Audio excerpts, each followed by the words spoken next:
El socialismo sucumbe ante el tiempo. En Venezuela la gente vive entre los con mayor número de migrantes ecuatorianos. En el recurso agua, donde ocurrió la explosión y el mayor dentro de la iglesia.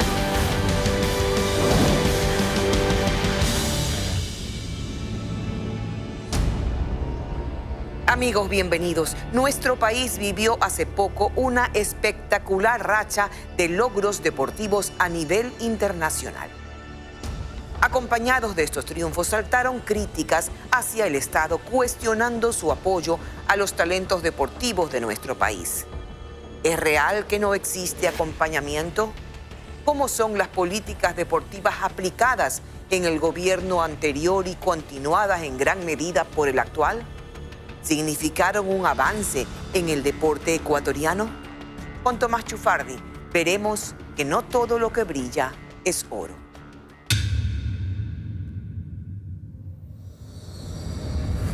Échale el leño rojo, Richard. Échale el leño rojo, papito. Vamos, ahora sí. Le echó el leño rojo. Viene Chucuchu Carapaz. Échale leña al fuego, mi querido Carapaz.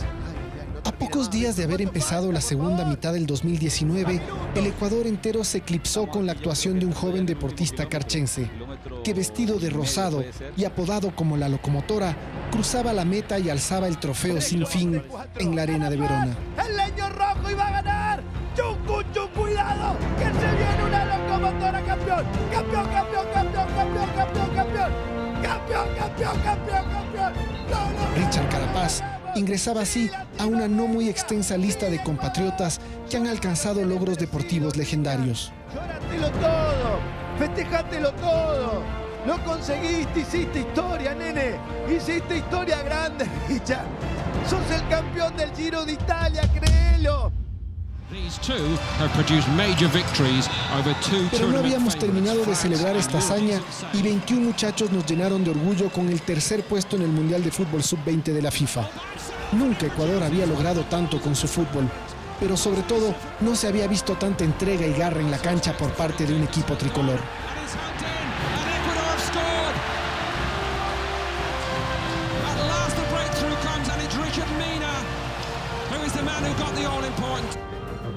Y mientras esto pasaba, una joven y menuda ibarreña cruzaba la meta en primer lugar en el Gran Premio Internacional de Marcha en La Coruña, España.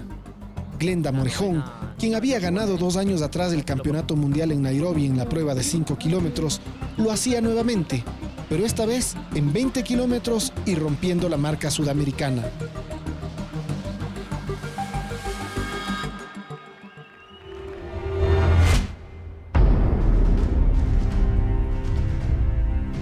Pero la racha no terminó ahí.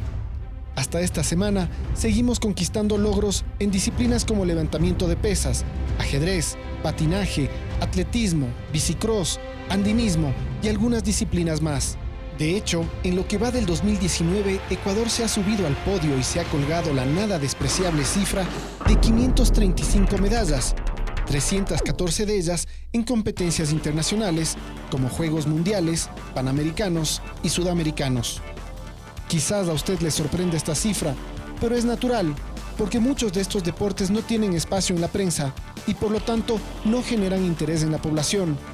Estamos futbolizados y para un deportista de alto rendimiento que ha conseguido un logro histórico para el país, es una realidad frustrante. Cuando yo terminé los 14 8000, en primera plana de uno de los periódicos, ¿sabes qué noticia salió? Un partido de fútbol que hubo en Brasil de no sé qué selecciones. Y yo a planas interiores con una noticia de este deporte. Había terminado los 14 8000, Tomás. Era el 7º en el mundo que lograba. Y la primera noticia fue de un partido de fútbol.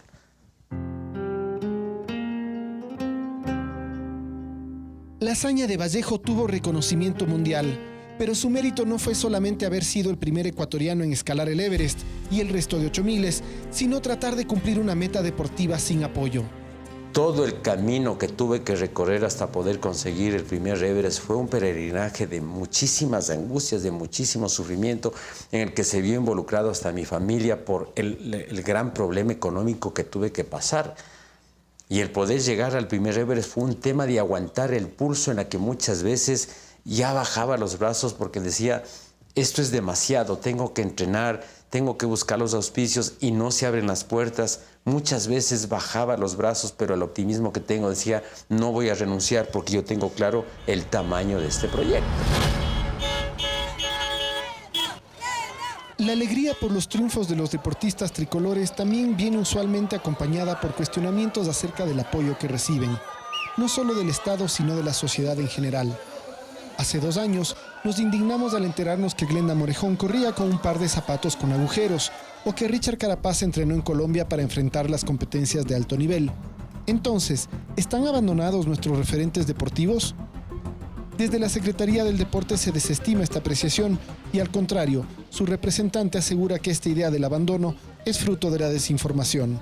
Como digo, creo que es desconocimiento, porque el apoyo no viene solamente a través del plan de alto rendimiento. Yo siempre hago el tema de la pirámide porque digamos que el alto rendimiento está en las cúspides. Pero el apoyo viene también a través de las federaciones provinciales, de las ligas barriales, ligas parroquiales, ligas cantonales. Todo eso es apoyo. De hecho, en una entrevista que me hicieron a mí, la misma hermana de Richard Carapaz decía que a Richard se lo apoyó a través de una federación provincial, que fue la de Sucumbíos en su momento. Según la ministra, el apoyo que da el Estado está canalizado de muchas formas a través de los organismos deportivos locales y provinciales, los cuales son los semilleros de los futuros grandes deportistas, mejor conocidos como los deportistas de alto rendimiento. El alto rendimiento, que digamos que es lo visible, que es lo mediático, lo notorio,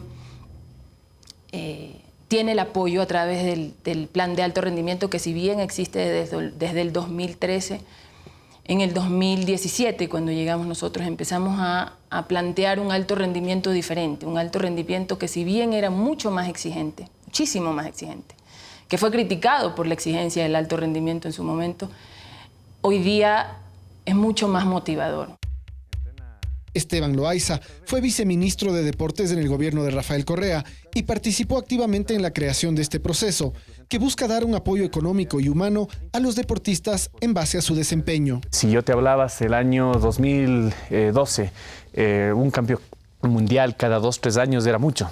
Ahora nosotros tenemos un campeón mundial, se puede decir, cada mes. Pero esto no viene de hace 1 año, 2 años, esto viene ya a partir del año 2012. Una de las críticas que existen hacia este plan es que para poder acceder a él se evalúa al deportista en base a sus marcas y triunfos. Es decir, para recibir ayuda, primero hay que subirse a un podio importante. Antes, esta evaluación se hacía 1 vez al año, pero ahora se la hace cada 2 meses. Cuando nosotros empezamos en el alto rendimiento habían 258 deportistas. Hoy, con la bendición de Dios, tenemos 348 deportistas y esperamos que sean mucho más. Carla Jaramillo es una de las promesas de la marcha ecuatoriana. Hace apenas 2 meses conquistó el sudamericano de marcha en Lima y puso la marca mínima para Tokio 2020. Ella era parte del plan de alto rendimiento, pero quedó embarazada y lo perdió. Después de lo que salí, después de haberme quedado embarazada, fue una etapa dura porque realmente como deportistas necesitamos varias cosas, vitaminas, alimentación, la vestimenta. Entonces sí fue un poco duro, ¿no? Y que, bueno, me da mucha pena decir, pero qué pena esperar que lleguemos para que venga el apoyo. Recién acá la Jaramillo, viendo lo que rompe el récord a nivel sudamericano de 1000 metros marcha, clasifica a los Juegos Panamericanos, clasifica a Doha al Mundial y clasifica la primera que pone la marca mínima para Juegos Olímpicos, recién ella se reintegra al alto rendimiento para recibir 3 remuneraciones básicas. El triunfo de Carla le permitirá nuevamente recibir ayuda, pero tendrá que obtener más medallas para poder subir en el escalafón de alto rendimiento hasta llegar a la élite. Mientras tanto, en los últimos 2 años, las cosas mejoraron para Glenda Morejón. Yo antes de ir al Mundial yo ya tenía ganado 3 sudamericanos en mi categoría y a pesar de eso no había sido tomada en cuenta para ya pertenecer al plan de alto rendimiento. Y ya después de eso logré entrar al plan de alto rendimiento, que hasta ahora sigo ahí. Y realmente sí ha sido el apoyo constante por parte de la Secretaría del Deporte y pues estoy en la categoría de reserva, me parece. Tengo entendido que en agosto de este año ya me recategorizarán. a categoría élite, me parece también. Para mí es muy poco, para una deportista que está clasificada a unos Juegos Olímpicos. Debe ser un apoyo más directo en el sentido de que tenga un equipo interdisciplinario o multidisciplinario constante dentro del entrenamiento que nosotros llevamos a diarios. Ese equipo incluye a muchas personas, nutricionistas, deportólogos, psicólogos, fisioterapeutas y por supuesto los entrenadores. El Estado provee de estos servicios a algunos deportistas, pero no de manera constante. Las marchistas de Imbabura reciben la visita de estos profesionales cada 15 días, cuando debería ser a diario. Afortunadamente, en Ibarra hay laboratorios y profesionales privados que ayudan a estas muchachas totalmente gratis. Con los tiempos que han marcado en sus últimas competencias, Glenda y Carla son dos promesas para tomar muy en serio en las próximas Olimpiadas de Tokio 2020 y en las de París 2024. Pero junto a ellas entrenan otras marchistas que están desarrollando mucho potencial, así como un entrenador que ha sabido prepararlas. ¿Por qué el Estado no los acoge también? El Estado mira a los deportistas cuando ellos ya logran sitiarse en los buenos puestos a nivel internacional, pero no desde abajo, haciendo una buena observación o políticas de Estado que traten que estos equipos pequeños tengan el apoyo necesario para no solo salga Glenda Morejón, Carla Jaramillo. Hay muchos niños y jóvenes que tienen muchos sueños y que pueden llegar incluso mejor que nuestros otros deportistas.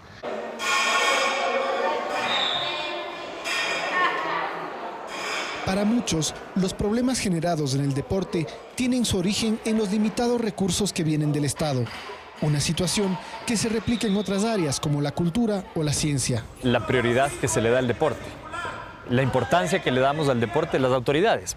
¿Realmente el presidente de la República considera al desarrollo deportivo como una prioridad? Conectado de nuevo a los recursos, si es que es una prioridad, destina los recursos necesarios. Desde mi punto de vista, indigna un poco y llama la atención que cada año los recursos para el deporte son menores. Sí hay un apoyo.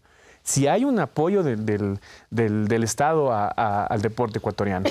Que muchos quieren más, pero eso no depende del Estado, sino también de lo que tengan los recursos, aparte de lo que hay para el deporte. Y claro, el país está sufriendo una crisis económica en que no podemos quitarle tal vez a otros sectores para darle más al deporte. Pero se está apoyando. Como parte de las medidas de austeridad tomadas por el gobierno de Moreno, hace poco más de un año se eliminó el Ministerio de Deporte para convertirlo en una secretaría. El presupuesto de la institución, que en su momento llegó a $150 millones, se ha reducido prácticamente a la mitad. Pero para la ministra Sotomayor no es una cuestión de dinero. La mayor parte de los recursos que se entregan a organismos deportivos se le entregan a las federaciones provinciales para tener federaciones provinciales que son realmente sedes políticas o que se utilizaron en su momento como sedes políticas. Entonces es parte de la optimización de recursos que tenemos que plantear. El 90% de su presupuesto era un gasto administrativo. Se iba a gastos administrativos, quiere decir que el 10%, había federaciones que hasta el 96% del presupuesto se iba al gasto administrativo, el 4% era para el fomento deportivo. Para Sotomayor, la clave de todo está en la planificación y en la optimización de los recursos, pero también en la inclusión de actores imprescindibles como la empresa privada. Y en eso coincide el asambleísta Palacios, quien está buscando una reforma a la actual ley del deporte. Es una reforma integral a la ley vigente. Y nuestro principal objetivo es justamente despolitizar la dirigencia deportiva. Pero hay otras cosas que no dependen de una ley. Justamente el buscar cómo trabajar con la empresa privada. Creo que a la empresa privada no hay que verla como un enemigo, sino más bien como un aliado para el deporte. Y buscar nuevos recursos, buscar que las empresas se decidan por apoyar a más deportistas.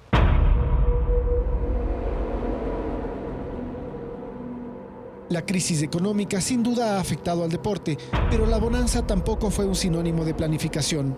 En la segunda parte de este reportaje hablaremos de los centros de alto rendimiento, obras inéditas en el país pensadas en llevar nuestro deporte a otro nivel, aunque lastimosamente con una serie de problemas que no tienen fácil solución.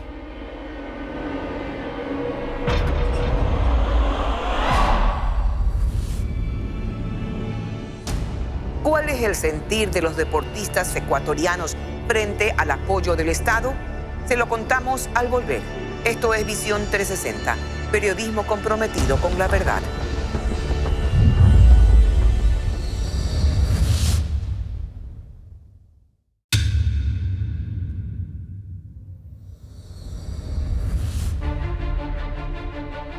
Cuesta mucho entender por qué una campeona mundial como Glenda Morejón entrena a diario en una pista de tierra en la ciudad de Ibarra.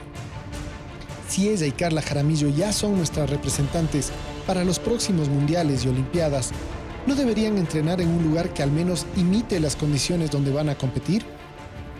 Nosotros entrenamos en esta pista de tierra, en el sentido que en Ibarra no tenemos otra pista que nos pueda tener mejores condiciones. Existe una pista aquí de sintética, pero esa pista está desgastada, ya no está apta para este tipo de entrenamiento. Pero en Imbabura sí existe una pista sintética y se encuentra en la comunidad de Carpuela. Allí, hace 6 años, se construyó un centro para el entrenamiento de alto rendimiento en donde deportistas de diferentes disciplinas podrían concentrarse, entrenar y contar con todo el apoyo necesario de cara a las competencias. ¿Por qué entonces no lo utilizan las marchistas? ¿Y a ustedes les sirve el centro de alto rendimiento de Carpuela o no? Sí nos serviría, pero está un poco distante para ir a entrenar allá. Recuerda que yo soy profesor, Carla es madre de familia, está a 45 minutos de ida y 45 de regreso y se nos va mucho tiempo. La distancia es uno de los detalles que se debería haber planificado antes de construir un escenario que costó más de $8 millones. Pero lamentablemente, ese es el menor de los detalles que han puesto en la mira al CEAR de Carpuela y al resto de centros de entrenamiento que hay en el país, que en total suman 5. 5 centros de alto rendimiento fue un error. Y alrededor del error de construir 5 centros de alto rendimiento, alrededor de $80 millones, si no me equivoco, no me traiciona la memoria, hay muchos otros errores dentro de los centros de alto rendimiento. Son construidos en terrenos que no son del Estado, en terrenos privados que hoy día acarrean una serie de problemas legales. Otro imponente centro de alto rendimiento. Problemas que le van a seguir costando al país, ya que al menos 2 de estos centros se construyeron en terrenos privados y se encuentran en litigio. Pero no solo eso. El CEAR de Carpuela se construyó sobre una falla geológica y hay problemas estructurales que ponen en peligro algunos edificios. En nuestra visita al lugar, la administración no nos advirtió ni nos mostró esta situación, quizás para que no lo registremos con la cámara, pero después fue la propia secretaria del deporte la que nos informó del tema. Y ya están áreas cerradas porque tienen unos problemas en la construcción también. Y una vez más, eso es falta de planificación. Eso es, tenemos plata, veamos dónde ponemos la plata. Sin una planificación, sin un análisis técnico, adecuado. Esa falta de planificación es evidente cuando se observa a simple vista que hay infraestructura subutilizada o, en el peor de los casos, nunca utilizada. No se entiende por qué, en vez de aprovechar el terreno para actividades como el ciclismo, un deporte emblemático de las provincias norteñas, se prefirió hacer un diamante de béisbol, una cancha que actualmente es un potrero con maleza y que no permite el crecimiento de césped porque hay demasiado salitre en la tierra. Si queremos fomentar un deporte, si queremos promocionar un deporte, tenemos que buscar primero quién está haciendo el deporte o atraer a la gente al deporte. Entonces, si tú no tienes una planificación, se hizo el diamante de béisbol. Ok, si se va a hacer el diamante de béisbol es para planificar que en este diamante vamos a traer deportistas a hacer béisbol. Eso tampoco se hizo. El diamante de béisbol no solamente se encuentra en Carpuela, también está en el centro de Río Verde, en Esmeraldas. Allá la situación es similar y diferente a la vez. La vegetación crece a toda velocidad y es imprescindible mantener la raya, aunque nadie vaya a jugar béisbol.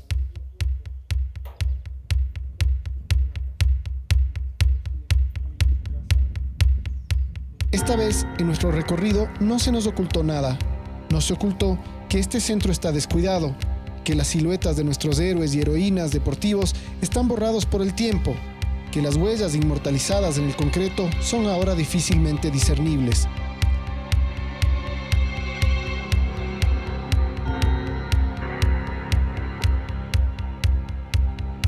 No se nos ocultó que mucha de la infraestructura necesita urgente mantenimiento, que a pesar de que los escenarios se usan de vez en cuando, no están en las mejores condiciones, ni que estas modernas y quizás excesivas pantallas para comunicación interna no sirven desde hace varios años.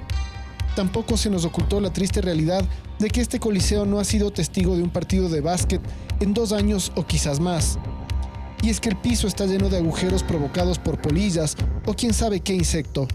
La madera nunca fue tratada, por lo tanto existe un litigio con el constructor y el escenario no es apto para su utilización. Es raro que en una dependencia pública se muestren todas las fallas abiertamente, y más raro aún escuchar a una funcionaria decir con total honestidad que todo esto fue una mala idea. Pero para la gerente de la empresa pública de los CEAR, esto es el reflejo de la realidad de los hechos.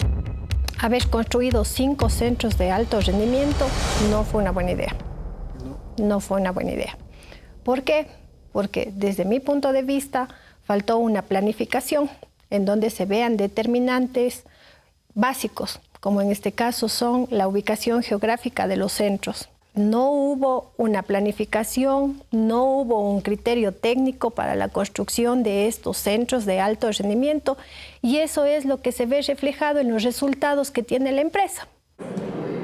Y entre esos resultados está la poca ocupación de estos escenarios deportivos. Al ser 5 centros de alto rendimiento, que tienen una capacidad instalada de 576 plazas diarias entre todos los centros, lo que representa al mes 18.930 plazas, es imposible llegar a tener una ocupación del 100%. Los centros están pensados para la concentración de los deportistas de alto rendimiento, es decir, cuentan con habitaciones, comedores y todos los servicios para que puedan desarrollar su máximo potencial durante la estadía.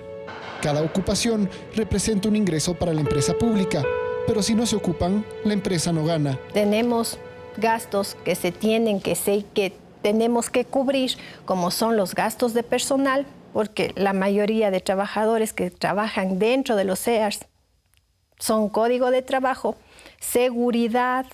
En este caso tenemos otros gastos administrativos que son permanentes y que no difieren de la ocupación o no de los centros. Y aunque se han buscado alianzas y estrategias para que las federaciones ocupen los espacios, apenas se logra un promedio anual de ocupación del 50%.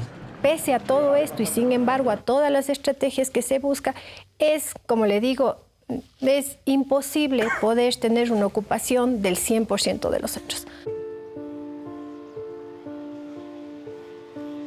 Los centros no resultan atractivos por la distancia, pero también por otros problemas. Cuando fueron construidos, no fueron homologados para competencias internacionales, por lo tanto no se pueden realizar este tipo de eventos aquí.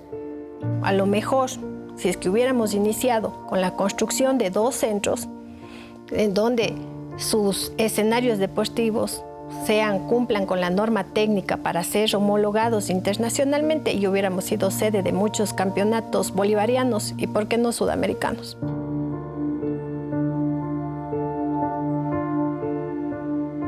La homologación tampoco permite llamarles centros de alto rendimiento, así que una vez construidos, tuvieron que cambiarles el nombre.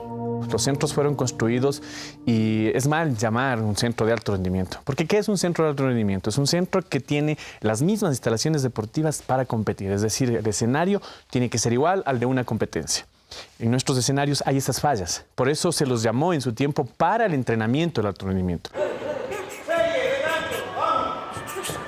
Parecería que todo lo relacionado a estos centros está mal, pero no es así.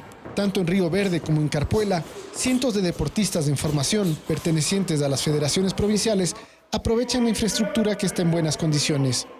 Es alentador ver a chicos y chicas de bajos recursos venir acá y entrenar, dedicarse a actividades físicas en zonas donde antes quizás no había nada y la única actividad a la mano era matar el tiempo en algún vicio.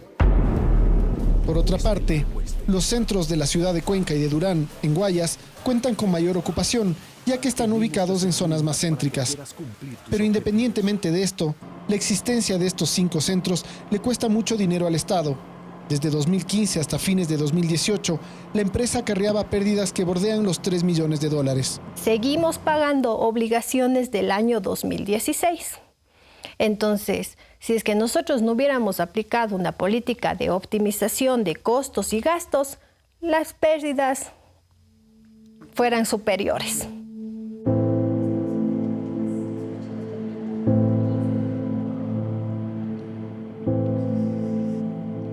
Los centros de entrenamiento de alto rendimiento cumplen el mismo patrón que muchas otras obras del gobierno de la Revolución Ciudadana. En primera instancia, fueron una apuesta ambiciosa que demostraba un cambio de política, en este caso, hacia el deporte. Sin embargo, fueron obras faraónicas concebidas en medio de una bonanza económica sin una proyección a futuro. En épocas, como dice el dicho, de vacas gordas, no hubo una adecuada planificación, no se concibió a futuro un mantenimiento para estos centros y hoy estamos cosechando el resultado de haber construido 5 centros sin una planificación y que tienen muchos problemas legales. Obviamente, algo de positivo tienen, porque de alguna forma se las está dando uso. Pero ¿cómo sostenerlas? ¿Cómo mantenerlas cuando hace falta el dinero? Esto es un criterio técnico de los que hoy día hacemos la Secretaría, era tener uno a nivel del mar y uno en la altura, que podía ser Cuenca, Durán, había que analizar. Pero técnicamente eso era lo conveniente, digamos, ¿no? No 5 centros de alto rendimiento que no solamente tienen todos estos problemas, sino que generan gastos. Y que no se planifica de dónde vamos a conseguir los recursos para mantener los centros de alto rendimiento.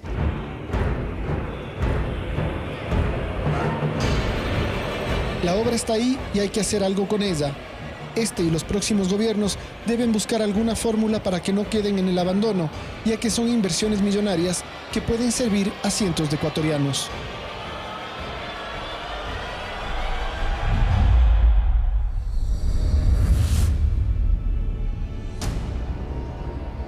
Al regresar les contaremos sobre una eminencia musical del Ecuador que muy pocos conocen. Esto es Ecuavisa y su Visión 360, 6ª temporada.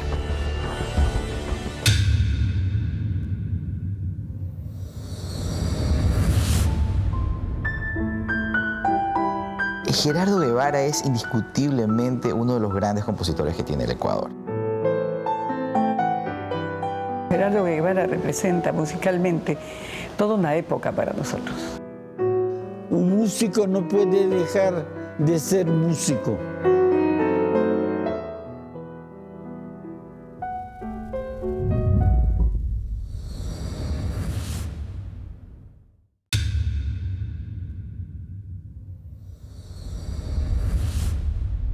Si uno menciona el nombre Gerardo Guevara, sin duda habrá muchísimos ecuatorianos que se pregunten, ¿quién es? Pero cualquiera que conozca de cerca la música nacional podrá responder que se trata de una verdadera institución. Un hombre que ha pasado las 9 décadas de su vida entre notas musicales y conciertos, repartiendo talento y escribiendo la historia musical de este país. Con María Cecilia Largacha nos deleitamos con las sinfonías de Guevara.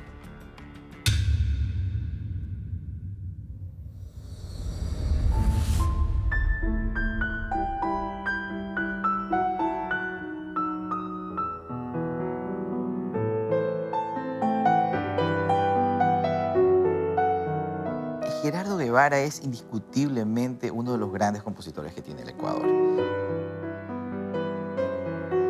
Gerardo Guevara representa musicalmente toda una época para nosotros. Gerardo Guevara es el representante más óptimo de lo que es un compositor en Ecuador.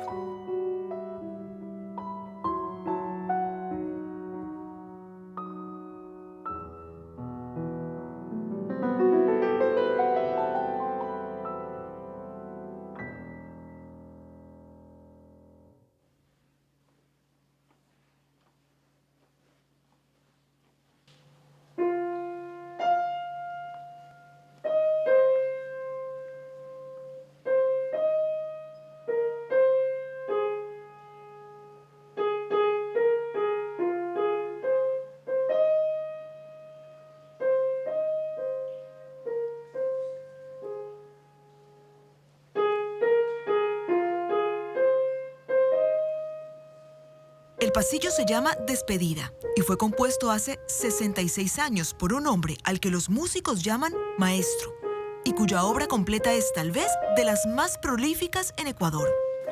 Yo he recopilado y he catalogado toda la música de Gerardo, más de 600, y sigo descubriendo más obras que andan por ahí. Por eso es casi imposible recopilar aquí todo lo que el maestro Guevara ha regalado a la música ecuatoriana. Es tanto que ni siquiera él mismo recuerda todo lo que ha compuesto. Lo que sí sabe es que su obra completa está unida por un mismo sello distintivo, el de los sonidos ecuatorianos.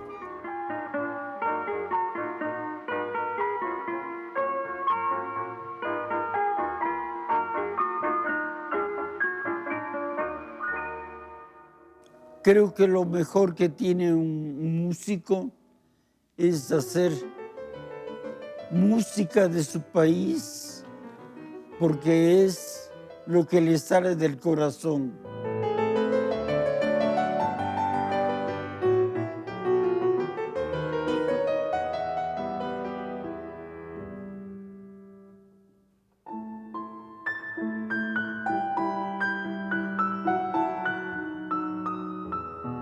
Yo tuve la suerte de nacer en el conservatorio porque mi papá era conserje de esta institución. Naturalmente eso me permitió asimilar el mundo musical desde muy temprano. Yo podía reconocer quién estaba tocando el violín en el piso alto o quién estaba tocando la flauta en el patio de atrás. Aquel talento innato fue el que lo hizo sobresalir siempre. Estudió becado en ese conservatorio del que su padre era conserje y luego, cuando ya se había graduado del conservatorio, ganó otra beca, esta vez para irse a París. A los 22 años, cuando fui a París, yo ya había estudiado todas las materias musicales que se enseñaban en el conservatorio. Bueno, en París tuve la suerte de que mi beca me permitió estudiar con una de las grandes maestras que París ha tenido, casi diría el mundo ha tenido. Nadia Boulanger era una gran maestra. Así que mi primera época fue de rehacer mi armonía, el estudio de armonía con Nadia Boulanger.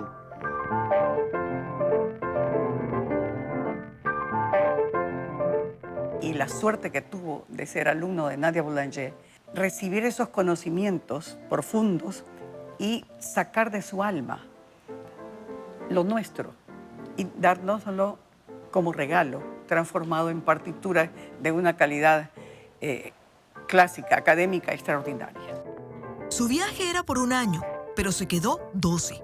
Y aunque todos esos años en Europa obviamente influyeron en su trabajo musical, nunca pensó siquiera en alejarse de los ritmos ecuatorianos. Gerardo Guevara consiguió integrar perfectamente sus dos mundos, el de su formación académica y el de su corazón. Yo creo que el músico no puede desentenderse de su medio geográfico. Es parte de su vida, entonces la música que sale de él va a tener siempre una relación con su medio geográfico. Es el padre del nacionalismo musical ecuatoriano. Mezcla, ha hecho un sincretismo entre la música académica europea y la música popular ecuatoriana, escribiendo pasillos, sanjuanitos, danzantes a nivel de obras de concierto, ¿no? Allá en Francia no solo estudió composición, sino también dirección de orquesta. Además, ha estudiado y domina varios instrumentos, piano, violín, oboe. Es diplomado en musicología por la Sorbona de París. En Ecuador ha dirigido el coro de la Universidad Central y la Orquesta Sinfónica Nacional, entre otras cosas. ¿Por qué, teniendo tal nivel de importancia, no es un nombre que todo el mundo conozca en este país? Bueno, lamentablemente ese mal no es solamente del maestro Guevara. Yo creo que todos los compositores ecuatorianos son ilustres desconocidos para el 99% de la población ecuatoriana. Creo que ese ha sido uno de los graves problemas que hemos tenido en nuestro sistema educativo, que los chicos de colegio no están siendo inmersos en la música y las obras y los compositores ecuatorianos, ¿no? Y yo creo que al tío Gerardo realmente pues no se lo ha reconocido como debe de reconocérselo. Él debería estar con un muy buen reconocimiento. Ya tiene el Premio Espejo, pero no es suficiente. Yo creo que él debería estar, la promoción de su música, como te digo, que todas las radios suene Gerardo Guevara. ¿Qué es esto? Poner sus obras sinfónicas, sus obras de canto, sus ciclos, todo tiene música coral. Compuso muchísimo para piano. Entonces eso no se oye, eso está perdido. Beatriz Gil lo llama el tío Gerardo porque lo conoce de siempre. Aunque la verdad es que para nadie que esté realmente vinculado a la música nacional resulta desconocido el nombre de Gerardo Guevara. Sin embargo, para la mayoría sí. Esa mayoría desconoce que este compositor nacional ha recibido tantos homenajes y reconocimientos que, como dice su esposa, ya no caben las paredes para colgar uno más. Y muchos de esos reconocimientos han sido fuera del país. Incluso el gobierno francés le rindió un homenaje hace algunos meses. Fuera del país, también en los círculos musicales, el maestro Guevara es un compositor conocido. Jorge Sade tiene una anécdota que grafica bien el nivel de importancia que tiene el maestro Guevara en el mundo de la música. Que estuve en México en una ceremonia de un doctorado honorario en el Palacio de Bellas Artes con el maestro Charles Fox. Charles Fox es un muy reconocido compositor norteamericano. Quien, para ubicarlo mejor, es el compositor de esta canción. Killing me softly with his song, killing me softly with his song, telling my whole life. Y cuando lo conocí al maestro Fox y estábamos conversando, dice, ¿usted es de Ecuador? Le digo, sí. ¿Conoce al maestro Guevara? La primera pregunta. Le digo, claro que sí. Me dice, fuimos compañeros con Nadia Boulanger. O sea, para que te imagines, que obtengas una idea del nivel en el que está el maestro Gerardo Guevara.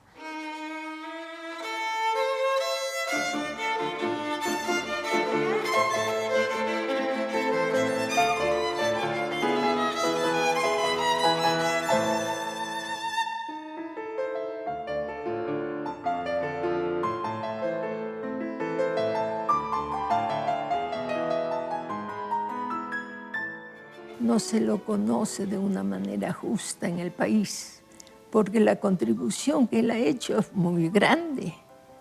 Debería haber discos disponibles para los jóvenes. Debería enseñarse en las escuelas, porque solamente cuando uno conoce algo puede amar ese algo. Si no, no existe.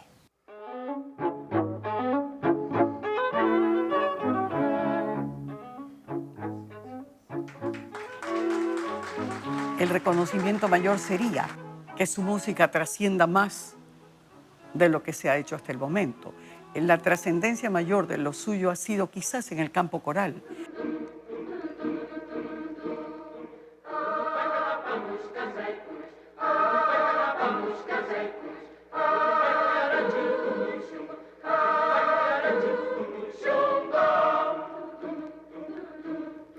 El maestro Guevara lleva ya casi 9 décadas entregadas a la música, y no solo a la música, sino también a los músicos del país.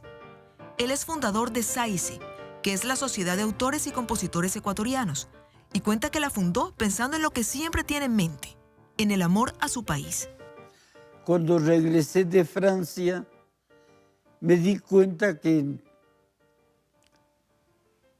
había que desarrollar el concepto nacionalista. Así que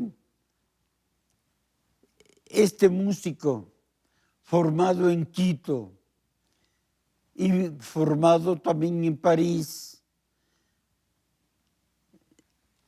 quiso que la fuerza nacionalista sea más grande, y por eso fundé la Sociedad de Autores y Compositores Ecuatorianos.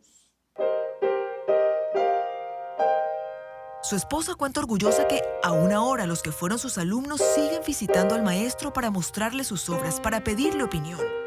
Porque él, pese a sus años, pese a todos sus problemas de salud, sigue presente en la música. Un compositor nunca se retira de la composición.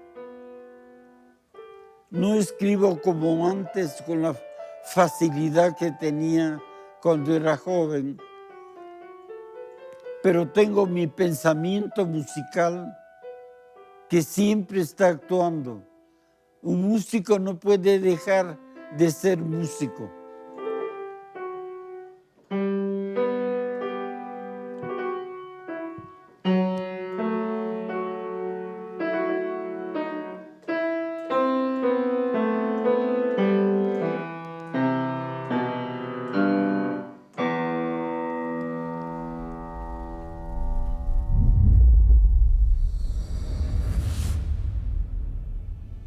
Siga con nosotros, aún tenemos más.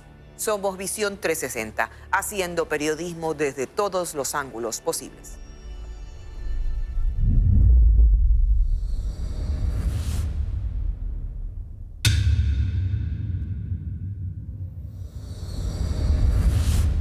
En esta sexta temporada, nuestro compromiso con ustedes no cambia. Visión 360 trabaja arduamente para llevarles cada domingo la verdad detrás de cada historia.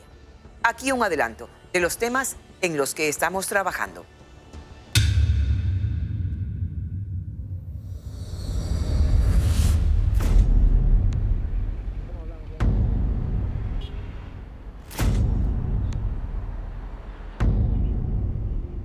En el país, en el año 2018, se matricularon 535.045 motocicletas.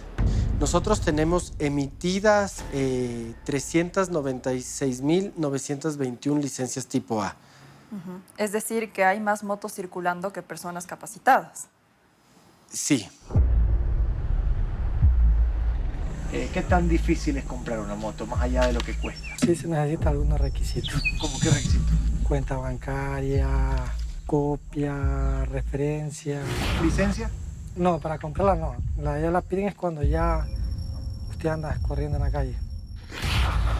Estamos nosotros revisando la normativa para ver dónde podríamos nosotros hacer esta obligatoriedad, si requiere una reforma a la ley, si es una resolución de la Agencia Nacional de Tránsito, todo ese marco regulatorio vigente lo estamos revisando en la actualidad.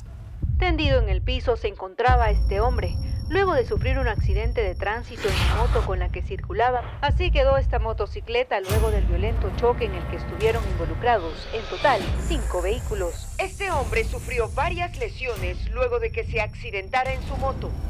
Al bajar me encuentro con una curva y contracurva y en esa curva se me resbaló la llanta adelante y el fierro del freno de la moto se me incrustó en la planta del pie. Me reuní con todos los doctores, me reuní con mi familia y la mejor opción fue amputarla.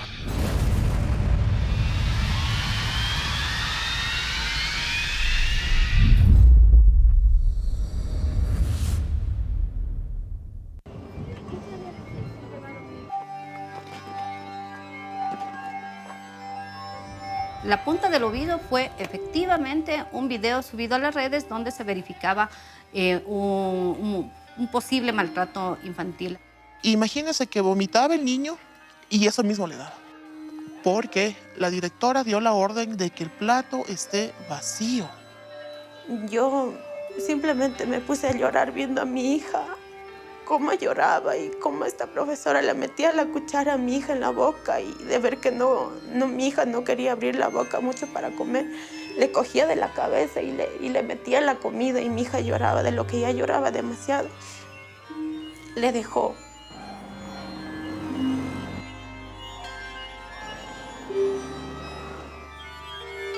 El servicio puede ser gratuito, pero no porque sea gratuito, ¿no? Nosotros vamos a silenciar vulneraciones de derechos, peor aún, de niños tan pequeños. Empezamos a abrir esta olla de grillos y encontramos que ese no solo es el problema. Centros sin permisos, sin planes de contingencia, sin permisos de bomberos, sin el personal capacitado. No hay un modelo claro de gestión de los guaguacentros. Solamente teníamos una técnica y una coordinadora para 200 guaguacentros, lo cual hacía imposible que se pueda hacer el seguimiento.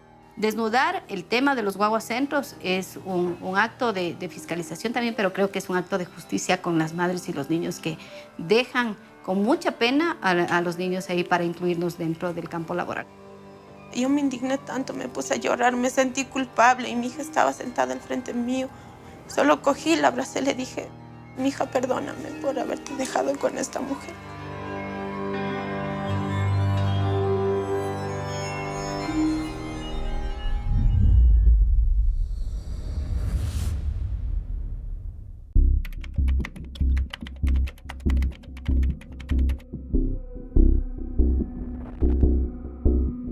Se dice que los datos son el petróleo del siglo XXI.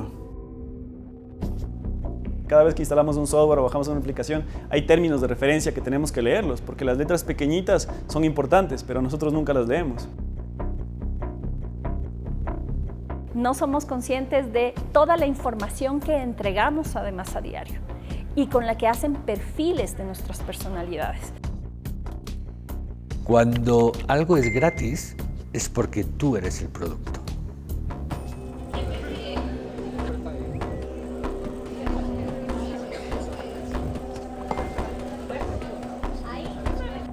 Cada mañana yo me levanto y sabe en qué momento tengo que venir al trabajo, sabe las búsquedas que he realizado esa mañana, las noticias, de hecho me envía noticias que cree que me van a interesar, sabe en qué momento he llegado al trabajo, sabe si he salido a almorzar al frente del trabajo, lo sabe todo. No se ha logrado dictar una ley de protección de datos para el Ecuador y eso nos pone en una situación de real desventaja.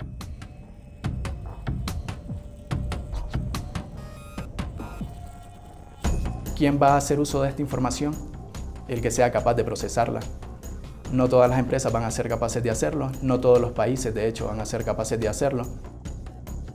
Al final ganaremos los que estamos preparados y los que no pues, tendrán un problema serio.